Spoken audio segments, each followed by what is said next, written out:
Okay, so we are now ready to introduce the first of Maxwell's four equations. This is an equation which is known as Gauss's law. And as you can tell from its name, it was known before Maxwell.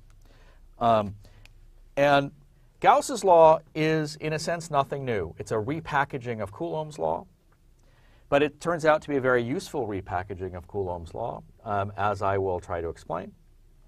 And what I want to do in the next little while is before we get to how it's useful, I want to try to give you some intuition for where it comes from. I will not formally derive it, but I will give you, I hope, an intuitive sense of where it comes from and how it relates to Coulomb's law. And then we'll get, a little bit later on, we'll get to learning how to use it to do useful calculations. For example, to calculate the electric field from a cylinder of charge. Gauss's law makes that much, much easier than the calculation that you've done previously. So Gauss's law relates some charge, let's say we have a charge plus q, to information that we can get from looking at its electric field. So let's remember how the electric field of a charge q looks. Here is, I'm going to show you the electric field vectors as yellow vectors. Today they will be yellow. So here is a charge q with its electric field. And what Gauss's law does is it relates the charge q to information about the electric field far away from q and potentially far away from q. Gauss's law relates the charge q to information about the electric field on some surface around the charge q. And it might be a surface like this. Let's call this surface will be our first surface, and I drew it spherically. But it doesn't have to be spherical. Here's our next surface. I'm going to make it a little more irregular. Call this S2. And then here's a third surface, which I'll make even more irregular and even larger. That's S3. And Gauss's law relates information about the electric field all along any one of these surfaces. So all along S3, or all along S2, or all along S1, to the quantity of charge q inside the surface. And in this setup that I have here, the only charge on the board is this plus q in the middle. And so what we're going to do is we're going to relate the plus q in the middle to a certain set of information about the electric field all along this surface, or all along this surface, or all along the outermost surface. And the basic idea here is that, remember, electric field lines only begin and end on charges. And so the basic idea here, if I just speak qualitatively in the way that Faraday would have without trying to do any math, the basic idea here is that if these electric field lines, these yellow lines, can only begin and end on a charge, and if the only place where there's charge is at the middle in this case, then the number of field lines that come out through this inner surface S1 is the same as the number of field lines that come out through this outer surface, middle surface S2, and is the same, I didn't draw them coming out far enough, but the same number of field lines come out through the outer surface S3. The number of field lines going through each surface is the same because all three of these surfaces have the same charge q inside of them. There's no charge that's inside one of S2 that's not also inside S1. So all three of these surfaces have the same charge, so they all have the same field lines going through them.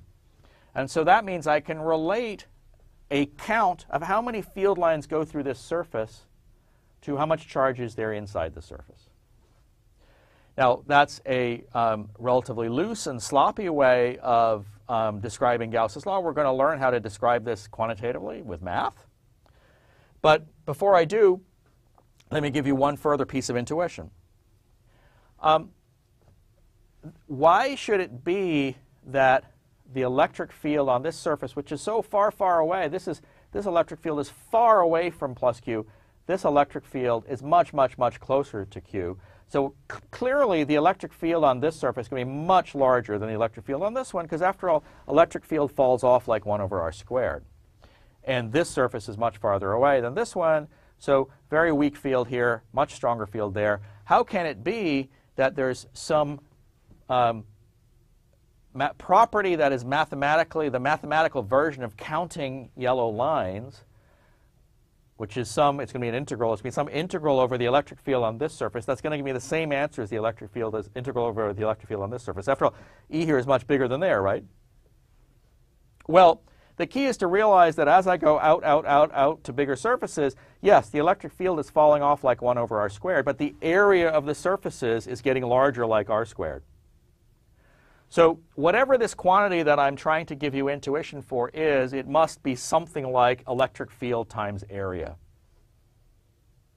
Because as I go farther out, the area of the surface increases like r squared, the electric field falls off like 1 over r squared, and then I can get something which stays constant. And so what we're going to do is we're going to formalize the notion of counting lines, and what it will become when formalized will be something which takes the following form. So this is Gauss's law written out as an equation, and it's an equation that we are going to have to learn how to interpret. It's an area integral over a closed surface of E vector dot dA vector, and this is the definition. And Gauss's law is that this quantity is equal to the enclosed charge divided by epsilon naught. So this gets a box. This is, as I said, the first of the 4 equations that are the basis of all of electricity and magnetism. And we now need to learn what these symbols mean. We're going to take a fair bit of time to learn to carefully walk through mathematically. For example, what does dA mean? Well, we'll see. Just give me a minute. But we will get to that. But without doing the math, let's look at what's written here. I have an integral over a closed surface. Well, that closed surface, the closed surface could be the closed surface S3, or it could be the closed surface S1. I've got some closed surface, maybe S3, maybe S1. And it's an integral over the this dA with a vector on it. That's bothering me. I'm going to have to figure out what that means. But it's something like electric field times area. So that's the quantity that is going to be the mathematical version of counting yellow lines that penetrate through the surface. And this quantity is defined and gets a name, and it's called the electric flux. Electric flux through the surface. And this electric flux defined here is the mathematical version of what I was describing intuitively over here. Okay, Q enclosed, that is the charge inside the surface. So Q enclosed is equal to the total charge inside the closed surface. So in this particular setup, Q enclosed inside S1 is just plus Q. Q enclosed inside S3 is just plus Q. Q enclosed inside S2 is just plus Q. So Gauss's law for this setup says that this integral of E dot dA is the same for all 3 surfaces because it has the same charge inside. Last of all, what's 1 over epsilon naught? Well, remember we learned that 1 over epsilon naught is the same as 4 pi times k. This is 1 over epsilon naught or k equivalently. This is the constant occurring in Coulomb's law. How did the constant occurring in Coulomb's law creep in here? Well, it crept in because of you can see how it came in through the intuition I used a minute ago. How do we know that the electric field on these surfaces falls off like 1 over r squared? Well, that's Coulomb's law. So when I turn this intuition into math, I will be using Coulomb's law. So the fact that the electric field falls off like 1 over r squared, that's Coulomb's law. The fact that the area grows like r squared, that's geometry.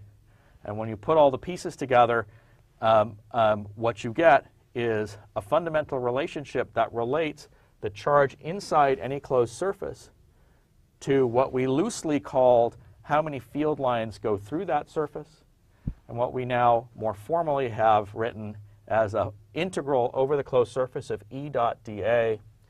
And the only thing that remains then is for us to learn the math behind this symbol. Since when is area a vector, and what does dA vector mean? And we will get to that next. We now want to introduce a new concept which is called electric flux.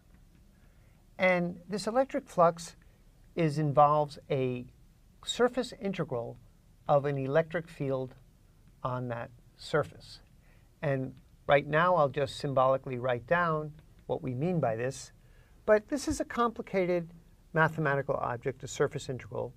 And what we now want to do is pick this apart and understand exactly what this integral expression means. So let's begin with a very simple surface. Let's take a rectangle. And here, let's imagine that we have an electric field that is perpendicular to this surface.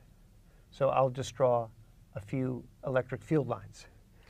The surface has an area A, and this flat rectangle is an example of something that we call an open surface. And an open surface has you can associate a vector with an open surface, and I'll draw that over here on the side. That vector is perpendicular to the plane of the surface, and the vector associated with the surface has a magnitude A, and its direction is perpendicular to the surface. And this is a way of orienting any surface. We not only know how big the surface is by the area, but we know which way it's oriented in three-dimensional space by choosing a direction perpendicular to the surface. Now, because this is an open surface, I also had an option to pick a unit vector that's pointing in the 180 degrees opposite this choice that I've made. So this area vector is not uniquely defined up to this plus or minus sign, depending on which way we choose the unit normal to the surface. So this is what we call the area vector associated to a surface. And let's just choose it so that n hat points like that. And then I want to define what we call the flux, which is how much of the electric field is perpendicular to the surface. Now, if you have two vectors and you want to know how much of one vector is perpendicular to the surface, then you define your unit normal, and the amount of electric field that's perpendicular to the surface is the dot product of the electric field with that vector. In fact, sometimes people just denote this as En, how much of the electric field is perpendicular to the surface. And what we want is not just how much of the electric field is perpendicular to the surface, but we would like to multiply that quantity by the area of the surface. And I can put that, because this is just a scalar, I can write that as A dot n hat. And so we have this concept of flux is the dot product of the electric field with the surface. It's very important to look at some basic examples. If we have n hat like that, and E is perpendicular to the surface, then E dot n hat is equal to E. And let's call this the flux. E dot A is simply E times A. And so what we're looking at here is all of E is perpendicular to the surface. The second important example to consider is, let's see n hat, and let's make E parallel to the surface. Then E dot n hat is 0. So when a vector is lying in the plane of the surface, perpendicular to the unit normal, then there is no flux of the vector field. Finally, we have the case where, let's draw it over here, where our electric field, here's our n hat, and our electric field, E, makes an angle theta with a perpendicular to the surface, then E dot n hat is E cosine theta. And in this case, here, by the way, the electric flux was 0. And here, the electric flux is E cosine theta times the area. And so this shows 3 simple examples of electric flux through an open surface, where the E field, in all of these cases, I haven't said this, but it's very important to realize, in all of these cases, the electric field is uniform on the surface. And this is the simplest case of flux. Now what we'd like to consider next is what happens if we have a much more complicated surface that E field can be varying on that surface. So we'll look at that next.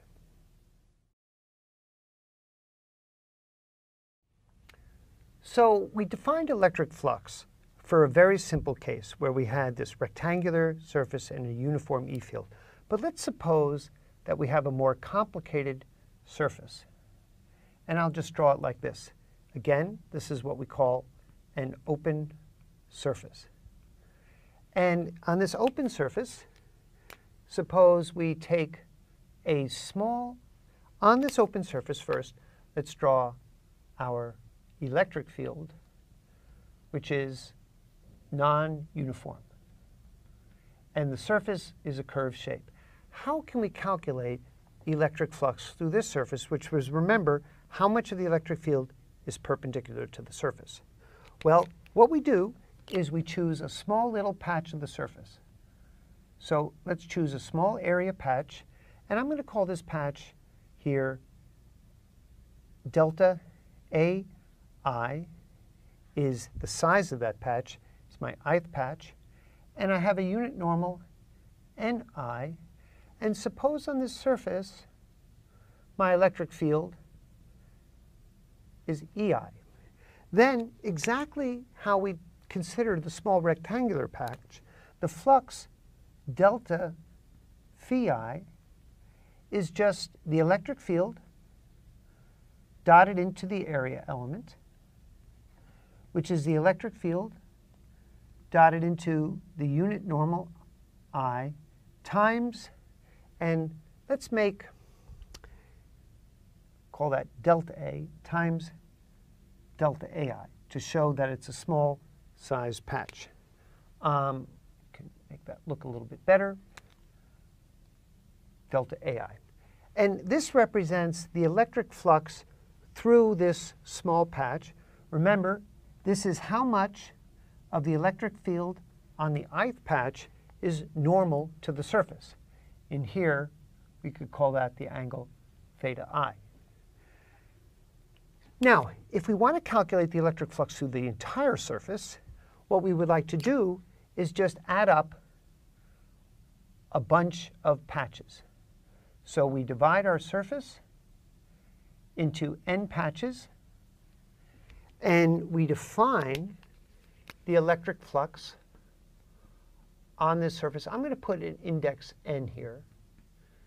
It's the sum, I goes from 1 to n, of the electric flux through, that little n is the unit normal on the ith patch, times delta AI. Now, again, this is a measure of how much of the electric field is perpendicular to each patch times the area of the patch. And I'm just summing up all of these patches. Now, obviously, this sum will depend on how I make this grid of patches, and in fact, the size of n. So what we would like to think of is for each value of n, we get a number. This is a scalar quantity. It's not a vector quantity because we're taking a vector dotted into another vector, which gives us a scalar. And by the way, the units here have the units of the electric field, which remember is newtons per coulomb.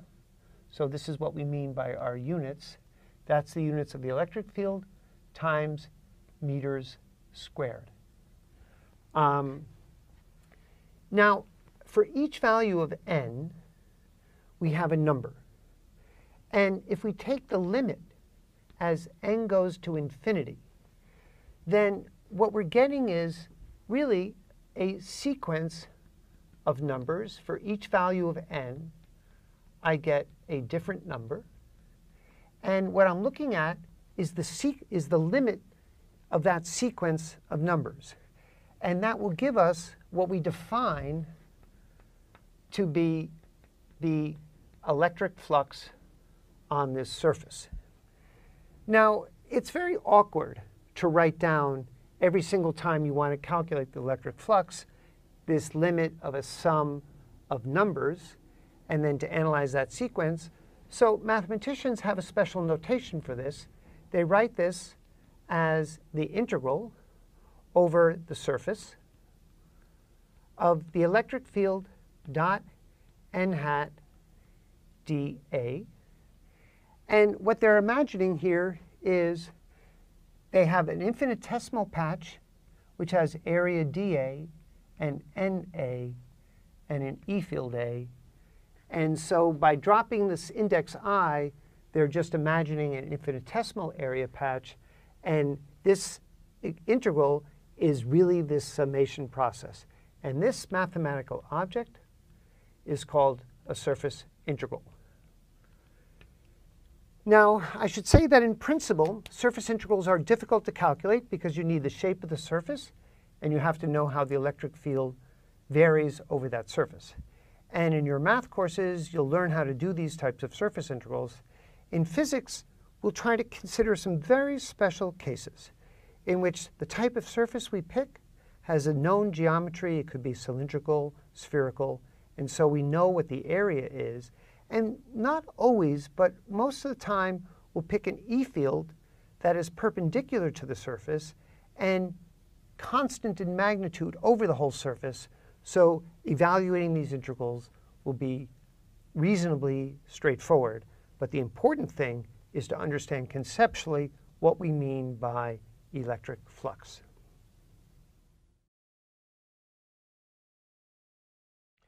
When we defined electric flux, we defined it through an open surface. But we could have an example of a closed surface. For instance, a sphere here.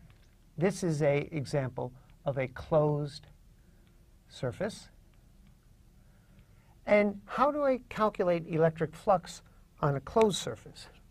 Well, for this surface, I can pick an area patch. Now, in this surface, I might choose some nice coordinate system, but for the moment, that's not crucial. I have an area patch on the surface, and now the question is, how do we choose the unit normal? So here, we have a little area patch. And for closed surfaces, we will always choose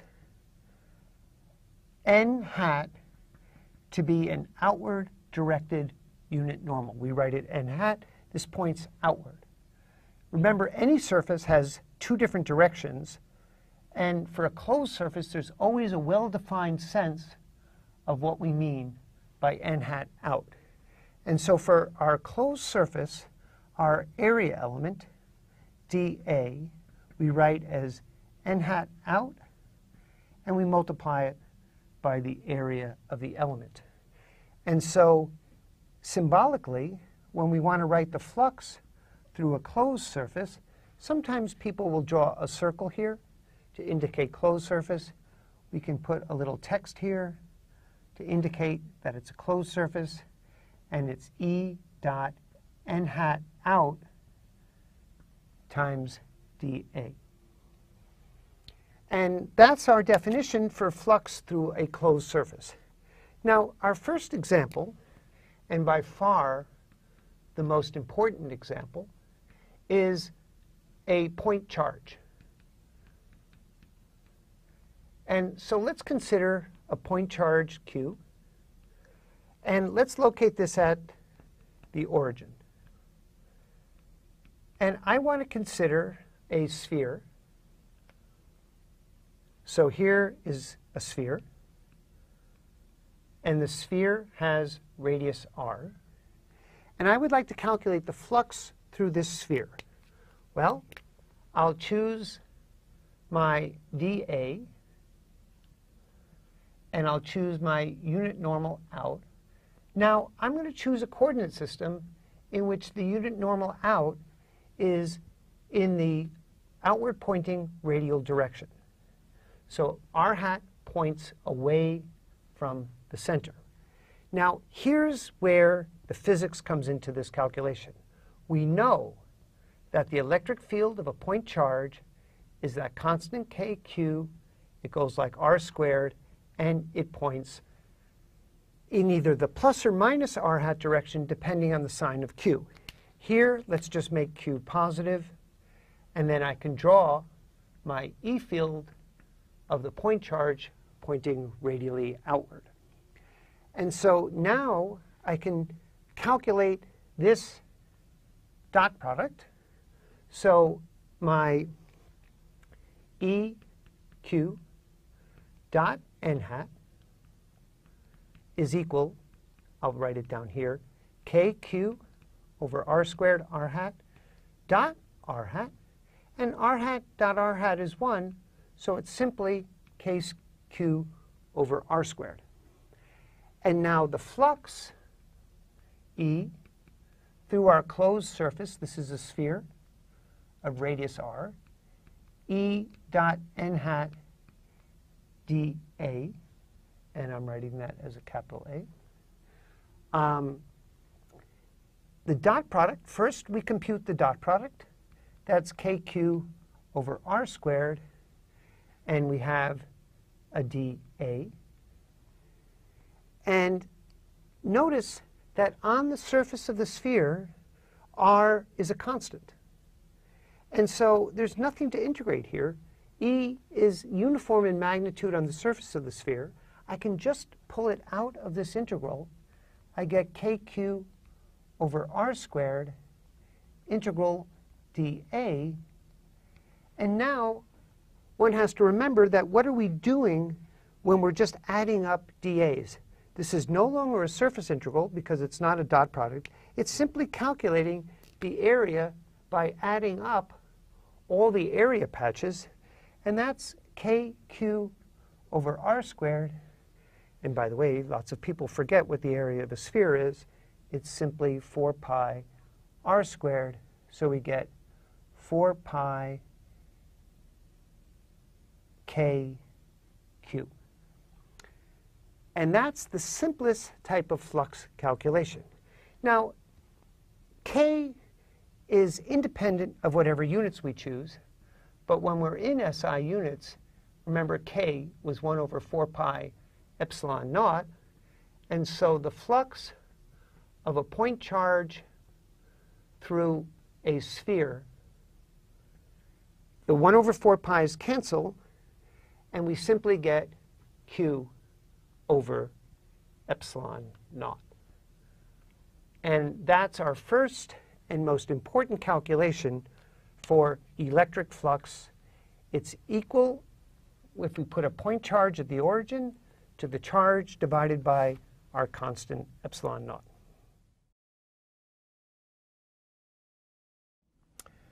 When we describe Gauss's law as the electric flux through a closed surface is equal to the charge enclosed, and I'll just write N for charge enclosed, in that surface S. Sometimes this leads to some misconceptions.